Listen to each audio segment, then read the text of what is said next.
하나 될 때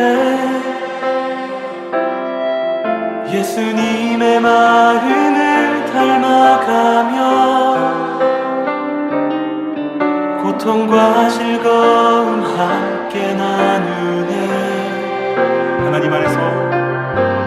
하나님 안에서 우리 서로 이어져 주가 거하실 성전이 되네. 모퉁이 돌 대신 예수와 모퉁이 돌 되신 예수와 하나 되게 하신 성령 안에 함께 지어져 가네.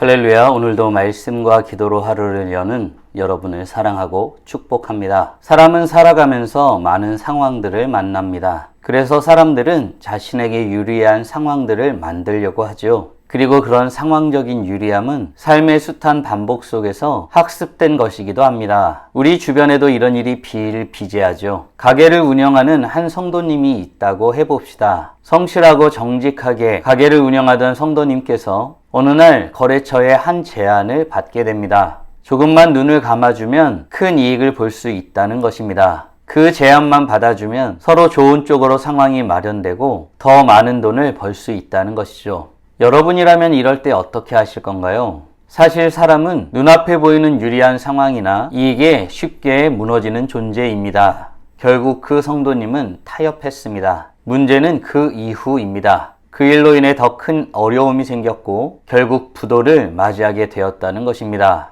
지금 눈앞에 있는 상황적 유리함이나 이익이 하나님의 말씀을 지키는 것보다 더 긴급하게 여겨졌을 것입니다. 우리도 그렇게 판단할 때가 너무 많지요. 오늘 본문은 남유다의 왕 아마샤의 삶에서 일어난 사건과 그의 삶에 대한 평가에 대한 이야기입니다. 삶에 있어서 상황적 유리함과 순종에 대한 것을 다루고 있지요. 함께 묵상 하나님 말씀은 역대하 25장 1절로 13절까지입니다. 말씀 듣고 묵상 나눔하겠습니다. 아마샤가 왕위에 오를 때 나이가 25세라. 예루살렘에서 29년 동안 다스리니라. 그의 어머니의 이름은 여호아단이요 예루살렘 사람이더라.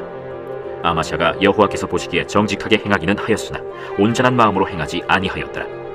그의 나라가 굳게 섬에 그의 부왕을 죽인 신하들을 죽였으나 그들의 자녀들은 죽이지 아니하였으니 이는 모세의 율법책에 기록된 대로 함이라. 곧 여호와께서 명령하여 이르시기를 자녀로 말미암아 아버지를 죽이지 말 것이요 아버지로 말미암아 자녀를 죽이지 말 것이라. 오직 각 사람은 자기의 죄로 말미암아 죽을 것이니라. 아마샤가 유다 사람들을 모으고 그 여러 족속을 따라 천부장들과 백부장들을 세우되 유다와 베냐민을 함께 그리하고 20세 이상으로 계수하여 창과 방패를 잡고 능히 전장에 나갈 만한 자 30만 명을 얻고 또 은 100달란트로 이스라엘 나라에서 큰 용사 10만 명을 고용하였더니 어떤 하나님의 사람이 아마샤에게 나와서 이르되 왕이여, 이스라엘 군대를 왕과 함께 가게 하지 마옵소서. 여호와께서는 이스라엘 곧 온 에브라임 자손과 함께 하지 아니하시나니 왕이 만일 가시거든 힘써 싸우소서. 하나님이 왕을 적군 앞에 엎드러지게 하시리이다. 하나님은 능히 돕기도 하시고 능히 패하게도 하시나이다. 하니 아마샤가 하나님의 사람에게 이르되 내가 100달란트를 이스라엘 군대에게 주었으니 어찌할까? 여호와께서 능히 이보다 많은 것을 왕에게 주실 수 있나이다. 아마샤가 이에 에브라임에서 자기에게 온 군대를 나누어 그들의 고향으로 돌아가게 하였더니 그 무리가 유다 사람에게 심히 노하여 분연히 고향으로 돌아갔더라. 아마샤가 담력을 내어 그의 백성을 거느리고 소금 골짜기에 이르러 세일 자손 10,000명을 죽이고 유다 자손이 또 10,000명을 사로잡아가지고 바위 꼭대기에 올라가서 거기서 밀쳐 내려뜨려서 그들의 온몸이 부서지게 하였더라. 아마샤가 자기와 함께 전장에 나가지 못하게 하고 돌려보낸 군사들이 사마리아에서부터 벳호론까지 유다 성읍들을 약탈하고 사람 3,000명을 죽이고 물건을 많이 노력하였더라. 오늘 본문은 아마샤의 전쟁 준비와 그 속에 드러난 그의 신앙의 태도에 대한 내용을 다루고 있습니다. 아마샤는 전쟁을 준비하면서 세상적 지혜를 동원하여 상황적 유리함을 고지해 보려고 합니다. 이때 하나님을 섬기는 사람들이라면 마땅히 고려해야 할 신앙의 내용에 대해서 다루고 있죠. 바로 순종에 대한 것입니다. 아마샤는 어느 때의 왕이 되었고 그에 대한 하나님의 평가는 어떠했을까요? 1절과 2절입니다. 아마샤가 왕위에 오를 때 나이가 25세라. 예루살렘에서 29년 동안 다스리니라. 그의 어머니의 이름은 여호아단이요 예루살렘 사람이더라. 아마샤가 여호와께서 보시기에 정직하게 행하기는 하였으나 온전한 마음으로 행하지 아니하였더라. 아멘. 아마샤는 25세에 왕위에 오릅니다. 그리고 29년간 다스렸지요. 외적으로는 신실했습니다. 성전 예배를 유지하였고 백성을 다스리고 율법을 지켰습니다. 하지만 성경은 그는 온전한 마음으로 행하지는 아니하였다고 말하고 있죠. 아마샤는 신앙의 원칙보다 실리, 즉 현실적 그리고 상황적 유익을 더 앞세웠던 것으로 보입니다. 사랑하는 성도 여러분, 우리는 어떤가요? 우리는 현실적이고 상황적인 유익을 늘 마주하는 인생을 살아가고 있습니다. 이때 하나님께 순종하고자 하는 온전한 마음이 있나요? 신앙은 이해타산으로 유지되는 것이 아닙니다. 언제나 실리적이지는 않다는 말이죠. 하지만 하나님께 온전한 마음으로 드린다면 진짜 믿음의 역사는 일어나게 됩니다. 바라기는 삶의 어떤 순간에도 하나님께 온전한 마음으로 순종하길 소원하는 마음으로서는 복된 하나님의 자녀들 되길 간절히 소원합니다. 이후 에돔과 전쟁을 해야 하는 때를 맞이하게 됩니다. 이때 아마샤는 유다 사람들을 모으고 전쟁을 준비하죠. 천부장과 백부장도 세웁니다. 그리고 전장에 나갈 만한 사람들도 세웠죠. 뿐만 아니라 아마샤는 은 100달란트로 용병들을 모집합니다. 바로 이스라엘에서 말입니다. 상황적 유리함을 준비하고 있는 것입니다. 이때 하나님은 하나님의 사람을 보내시죠. 그리고 어떤 말씀을 전하셨을까요? 9절입니다. 아마샤가 하나님의 사람에게 이르되 내가 100달란트를 이스라엘 군대에게 주었으니 어찌할까?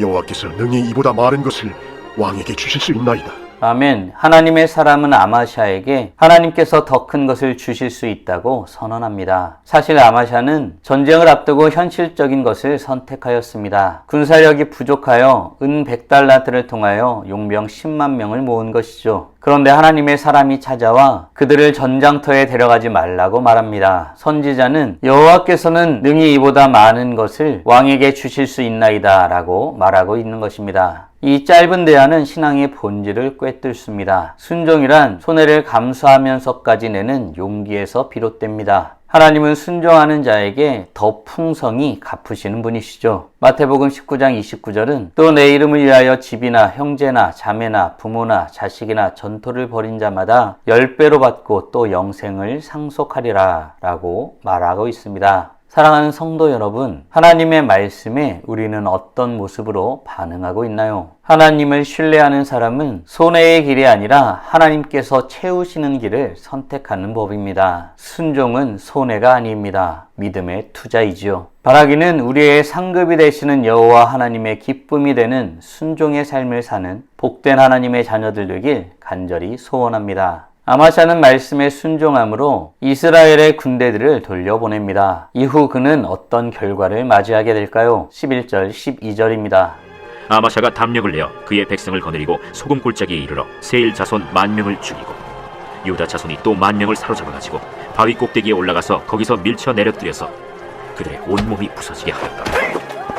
아멘. 북이스라엘의 군대를 돌려보낸 아마샤는 하나님의 전적인 도우심으로 인해 압도적인 승리를 거둡니다. 하나님은 순종하는 자에게 승리를 주십니다. 순종은 믿음의 완성이고 믿음은 결국 열매로 드러납니다. 우리의 순종 또한 하나님의 역사를 여는 통로가 됩니다. 하나님은 부분적으로 순종하는 사람을 원하지 않습니다. 온전히 하나님을 신뢰하며 순종하는 사람을 기뻐하십니다. 사랑하는 성도 여러분, 오늘 우리는 아마샤의 전쟁 준비와 그 속에서 드러난 신앙 태도에 대해서 묵상하였습니다. 다음 질문들을 통해 말씀을 정리하고 더 깊게 묵상해 보길 원합니다. 우리는 하나님의 말씀이라면 온전한 마음으로 순종하길 원하고 있나요? 아울러 하나님께 온전한 순종으로 나아갈 때 도우심의 은혜가 임하게 됨을 믿으시나요? 말씀에 순종하는 삶을 살아가기 위해 지금 당장 할 수 있는 일은 무엇이 있을까요? 묵상하신 대로 주님 앞에 나아가 찬란하게 빛나길 간절히 소원합니다.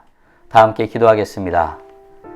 살아계신 하나님 감사합니다. 오늘도 우리에게 귀한 날을 허락하여 주시고 주의 말씀을 통하여서 하나님이 어떤 분이신지 또한 우리에게 어떤 것을 원하시는지 깨닫고 고백하게 하심에 감사드립니다. 여호와 하나님은 세상에 주는 그 어떤 것들보다 더 많은 것으로 채우실 수 있는 분이심을 말씀을 통해서 확인하게 됩니다. 살아계신 하나님, 역사하시는 하나님, 그 모든 것을 주관하시는 하나님 앞에 전적인 신뢰로 온전한 마음으로 나아가기를 소원하는 우리 모두가 되길 원합니다. 우리의 마음을 받아 주시옵소서. 하나님뿐만 아니라 하나님 앞에 순종하여 나갔을 때 놀라운 역사하심을 보게 된다는 사실도 깨닫고 고백하게 됩니다. 하나님, 우리가 온전한 마음으로 주님 앞에 서고 있는지 먼저 우리 자신을 돌아보며 주님 앞에 섭니다. 더욱 주님을 신뢰하여 주님을 바라보는 우리 모두가 되게 하여 주시옵소서. 온전한 신뢰로 주의 말씀에 순종하며 서는 우리 모두가 되게 하여 주시옵소서. 그리하여 우리 삶에 하나님의 역사하심의 통로를 열고 주의 역사하심을 경험하는 우리 모두가 되길 간절히 소원합니다. 이로써 찬란하게 빛나는 우리 모두가 되게 하여 주시고, 오늘도 주님과 함께 살고 이웃과 함께 살아 우리의 삶을 통하여 영광 돌리게 하여 주시옵소서. 이 모든 말씀 우리 주 예수 그리스도의 이름으로